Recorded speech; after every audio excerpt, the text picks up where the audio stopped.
મારું નામ બાપોદરા શ્રદ્ધા વિપુલભાઈ છે અને કાલથી મારા પપ્પા 6 મહિનાથી ઇઝરાયલમાં છે અને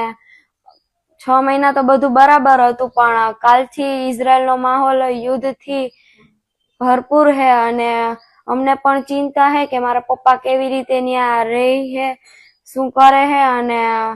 ત્યાં કેવું બધું ચાલે છે. અને કાલથી એના ફોન લગાતાર ચાલુ જ છે અને અમે પણ ફોન કરીએ અને ઈ પણ કરે અને એને કેટલા પણ અમને વિડીયો મોકલા છે. અમને પણ આમ યુદ્ધ જોઈને એવી રીતે લાગે કે આમ બધું બરાબર થઈ જાય અને